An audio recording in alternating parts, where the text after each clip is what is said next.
Ganito yung ginagawa ko, ate, nagbalag ako sa mga daan. Makita yung mirror pa. Ayan, nandito na tayo sa Antipolo. Antipolinda natin papuntang Teresa, Tanay, Laguna. Ito po yung sigsag ng Antipolo, pababa ng Teresa.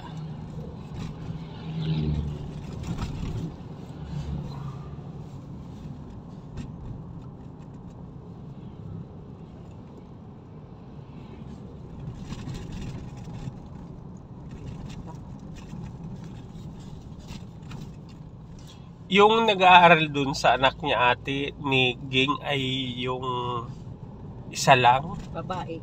Yung babae. Yung lalaki, di ba tatlo anak niya? Yung bunso nag-aaral din. Pero yung lalaking... hindi ko alam kung saan mag-aaral. Kung sa Aurora ba? Kasi may kapatid doon si Jan eh. Galing si Girly doon. Galing siya doon? Aurora ba yun? Dinggalan niya ang nakakasakop. Baler po. Galing sa Edison doon eh, noong nakaraan eh. Doon kasi mga hiwa-hiwalay ang mga anak niya. Walay-walay, kawawa naman. Si matalino kasi si Alex. Kaya sa diyan nag-aaral sa libreng school. Pero may allowance. Kailangan may allowance kasi saka uupa ng bahay. Nag-uupa ng bahay? Yung parang bit spacer. Oo.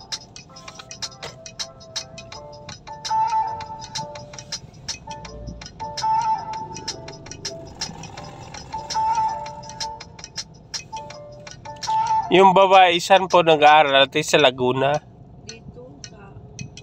Dito lang. Bid spacer din. Oo. Ay, yung isa niya doon na tuloy sa kanya. Hipag doon sa Aurora yata yung mag-aaral. Mas maganda sa Aurora kasi malamig doon.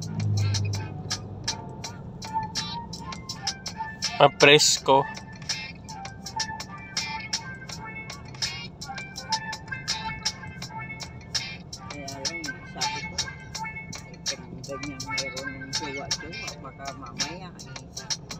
Ayun lang. Wala na. May jowa yung babae? Oo. Wala na. Sabi ko. Pag nag-aaral ka, dapat hindi ka magjojowa muna. Kasi nga... Ilan taon ba yung tita? Ilan taon na? Kaedad lang ni Adi. Yan, mga yan. Magkakaedad sila. Si Mark, si Adi, saka yan si Alex. Magkakaedad yan. 90. Matanda si Adi ng 6 na buwan dyan sa dalawang yan. Pag nag-shota ka, kasi sortihan lang yan.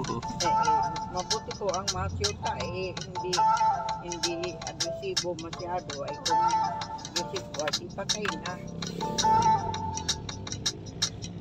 Pero pareho naman sila nag-aaral eh. Sabi ko, pangalalan mo yung anak mo. Kasi yung lalaki kausapin mo rin.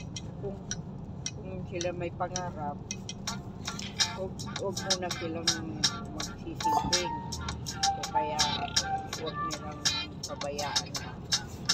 Mahirap kasi pag nagkaanak ka na, hindi kayo makakatapos. Kasi nakapokus ka na dun sa anak mo.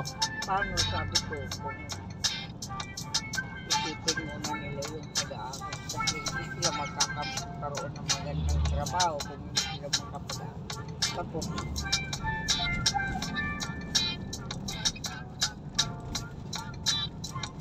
Yung panganay ni Gertie, may asawa na rin.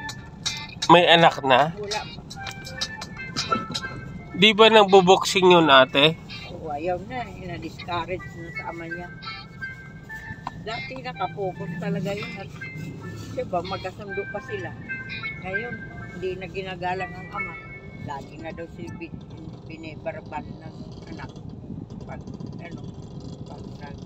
nagdidiskusyon lagi. Kalaban naman yun eh. Galit nila.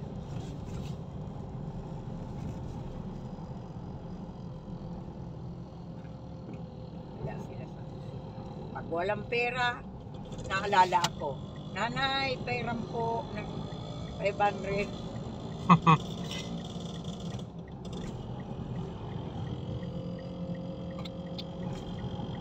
Ay, asawa na, isa ding kapretsusa. Ang dami daw aso. Ano yung mga aso na yan?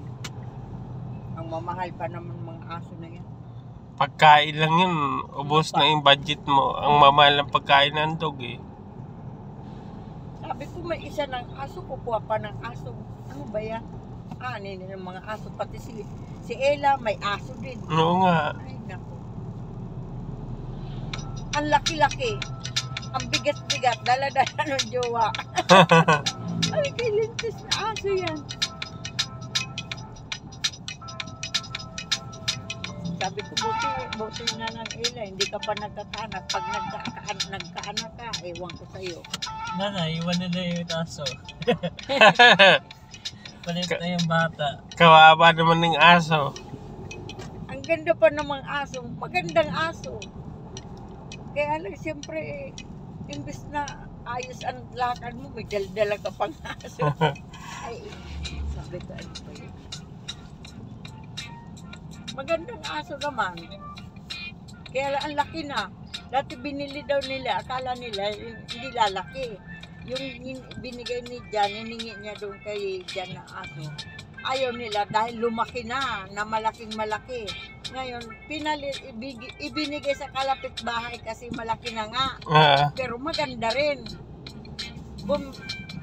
Inalok siya ng kaibigan niya ng aso na maliit. Yun ang inalagaan.